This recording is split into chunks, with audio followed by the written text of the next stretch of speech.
श्री रामकृष्ण देव के उपदेश। परिच्छेद 6। श्री रामकृष्ण ने आज कलकत्ते में शुभागमन किया है। श्रीयुत प्राण कृष्ण मुखोपाध्याय के शाम पुकुर वाले मकान के 2 मंजिले पर बैठक घर में भक्तों के साथ बैठे हैं। अभी अभी भक्तों के साथ बैठकर प्रसाद पा चुके हैं। आज 2 अप्रैल रविवार 1882 ईस्वी सन चैत्र शुक्ला चतुर्दशी है। इस समय दिन के 1-2 बजे होंगे। कप्तान उसी मोहल्ले में रहते हैं। श्री रामकृष्ण की इच्छा है कि इस मकान में विश्राम करने के बाद कप्तान के घर होकर उनसे मिलकर कमल कुटीर नामक मकान में श्री केशव सेन को देखने जाएं। प्राण कृष्ण बैठक घर में बैठे हैं। राम, मनोहर, केदार, सुरेंद्र, गिरीन्द्र, सुरेंद्र के भाई, राखाल, बलराम, मास्टर आदि भक्तगण उपस्थित हैं।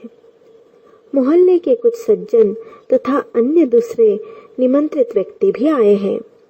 श्री रामकृष्ण क्या कहते हैं यह सुनने के लिए सभी उत्सुक होकर बैठे हैं। श्री रामकृष्ण कह रहे हैं, ईश्वर और उनका ऐश्वर्य, यह जगत उनका ऐश्वर्य है, परंतु ऐश्वर्य देखकर ही सब लोग भूल जाते हैं। जिनका ऐश्वर्य है उनकी खोज नहीं करते। कामिनी कांचन का भोग करने सभी जाते हैं, परंतु उसमें दुख और अशांति ही अधिक है। संसार मानो विशालाक्षी नदी का भंवर है।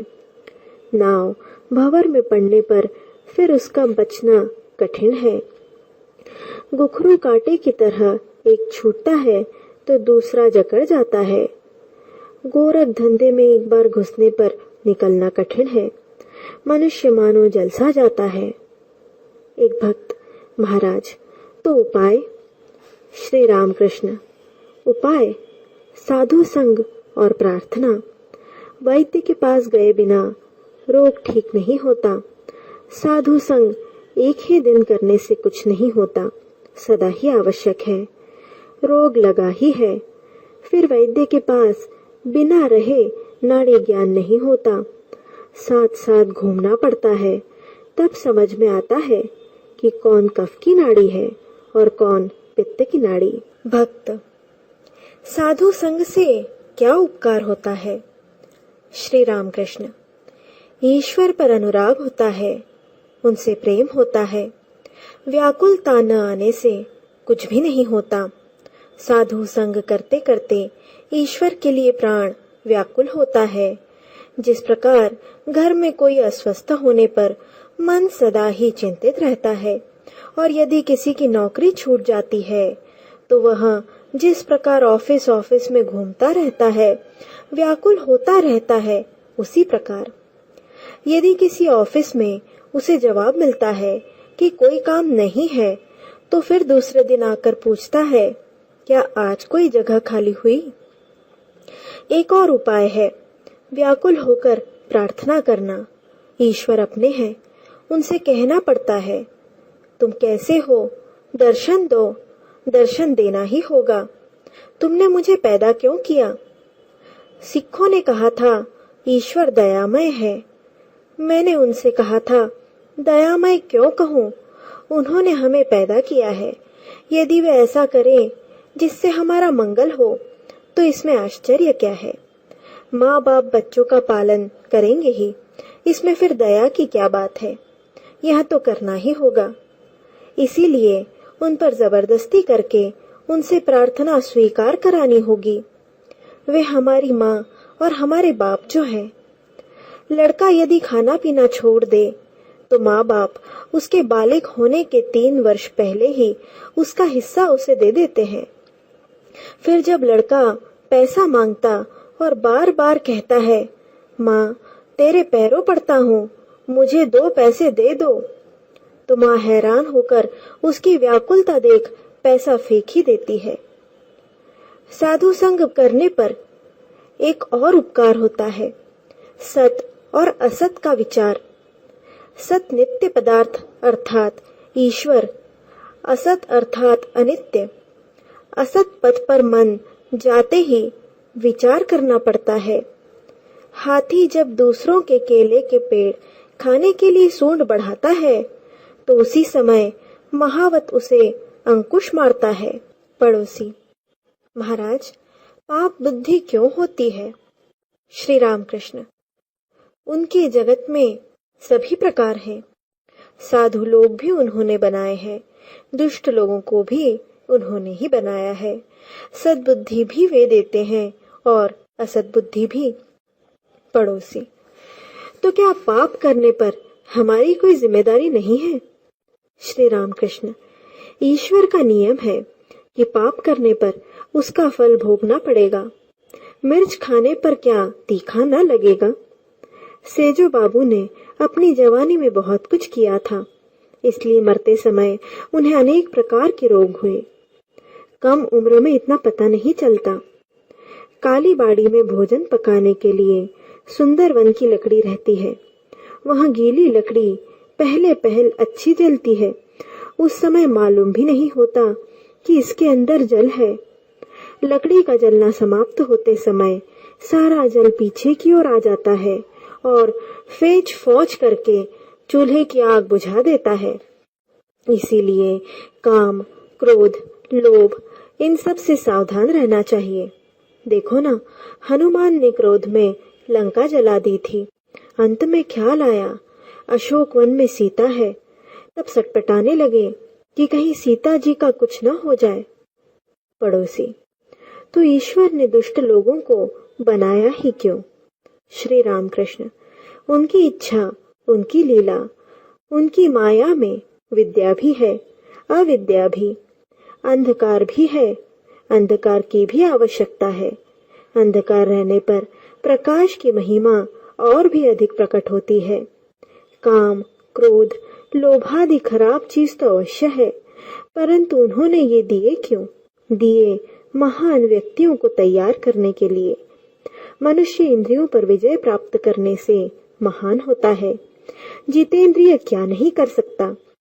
उनकी कृपा से उसे ईश्वर प्राप्ति तक हो सकती है। फिर दूसरी ओर देखो, काम से उनकी सृष्टि की लीला चल रही है। दुष्ट लोगों की भी आवश्यकता है। एक गांव के लोग बहुत उद्दंड हो गए थे। उस समय वहां गोलोक चौधरी को भेज दिया गया। उसके नाम से लोग कांपने लगे, इतना कठोर शासन था उसका। अतएव अच्छे बुरे सभी तरह के लोग चाहिए। सीता जी बोली, राम, अयोध्या में यदि सभी सुंदर महल होते तो कैसा अच्छा होता। मैं देख रही हूँ अनेक मकान टूट गए हैं, कुछ पुराने हो गए हैं। श्री राम बोले, सीता, यदि सभी मकान सुंदर हों तो मिस्त्री लोग क्या करेंगे? सभी हंस पड़े। ईश्वर ने सभी प्रकार के पदार्थ बनाए हैं, अच्छे पेड़, विषैले पेड़ और व्यर्थ के पौधे भी। जानवरों में भले बुरे सभी हैं, बाघ, शेर, सांप सभी हैं। पड़ोसी: महाराज, संसार में रहकर क्या भगवान को प्राप्त किया जा सकता है? श्री रामकृष्ण: अवश्य किया जा सकता है, परंतु जैसा कहा, साधु संग और सदा प्रार्थना करनी पड़ती है। उनके पास रोना चाहिए। मन का सभी मैल धुल जाने पर उनका दर्शन होता है। मन मानो मिट्टी से लिपटी हुई एक लोहे की सुई है। ईश्वर है चुंबक। मिट्टी रहते चुंबक के साथ संयोग नहीं होता। रोते रोते सुई की मिट्टी धुल जाती है। सुई की मिट्टी अर्थात काम, क्रोध, लोभ, पाप बुद्धि, विषय बुद्धि आदि। मिट्टी धुल जाने पर सुई को चुंबक खींच लेगा, अर्थात ईश्वर दर्शन होगा। चित्त शुद्धि होने पर ही उनकी प्राप्ति होती है। ज्वर चढ़ा है, शरीर मानो भुन रहा है, इसमें कुनैन से क्या काम होगा? संसार में ईश्वर लाभ होगा क्यों नहीं? वही साधु संग, रो रो कर प्रार्थना, बीच बीच में निर्जन वास, चारों ओर कटघरा लगाए बिना रास्ते के पौधों को गाय बकरियां खा जाती हैं। पड़ोसी: तो फिर जो लोग संसार में हैं उनकी भी मुक्ति होगी? श्री रामकृष्ण: सभी की मुक्ति होगी, परंतु गुरु के उपदेश के अनुसार चलना पड़ता है। टेढ़े रास्ते से जाने पर फिर सीधे रास्ते पर आने में कष्ट होगा। मुक्ति बहुत देर में होती है, शायद इस जन्म में न भी हो, फिर संभव है अनेक जन्मों के पश्चात हो। जनक आदि ने संसार में कर्म किया था, ईश्वर को सिर पर रखकर काम करते थे। नाचने वाली जिस प्रकार सिर पर बर्तन रखकर नाचती है, और पश्चिम की औरतों को नहीं देखा, सिर पर जल का घड़ा लेकर हंस हंस कर बातें करती हुई जाती हैं। पड़ोसी, आपने गुरुपदेश के बारे में बताया, पर गुरु कैसे प्राप्त करूं? श्री रामकृष्ण, हर एक गुरु नहीं हो सकता। कीमती शहतीर पानी में स्वयं भी बहता हुआ चला जाता है और अनेक जीव जंतु भी उस पर चढ़कर जा सकते हैं, पर मामूली लकड़ी पर चढ़ने से लकड़ी भी डूब जाती है और जो चढ़ता है वहां भी डूब जाता है। इसलिए ईश्वर युग युग में लोक शिक्षा के लिए गुरु रूप में स्वयं अवतीर्ण होते हैं। सच्चिदानंद ही गुरु है। ज्ञान किसे कहते हैं और वे कौन हूँ? ईश्वर ही करता है और सब अकर्ता, इसी का नाम ज्ञान है। मैं अकर्ता, उनके हाथ का यंत्र हूँ। इसीलिए मैं कहता हूँ, माँ तुम यंत्री हो, मैं यंत्र हूँ। तुम घरवाली हो, मैं घर हूँ। मैं गाड़ी हूँ, तुम इंजीनियर हो। जैसा चलाती हो वैसा चलता हूँ, जैसा कराती हो वैसा करता हूँ, जैसा बुलवाती हो वैसा बोलता हूँ। ना हम, तू है, तू है।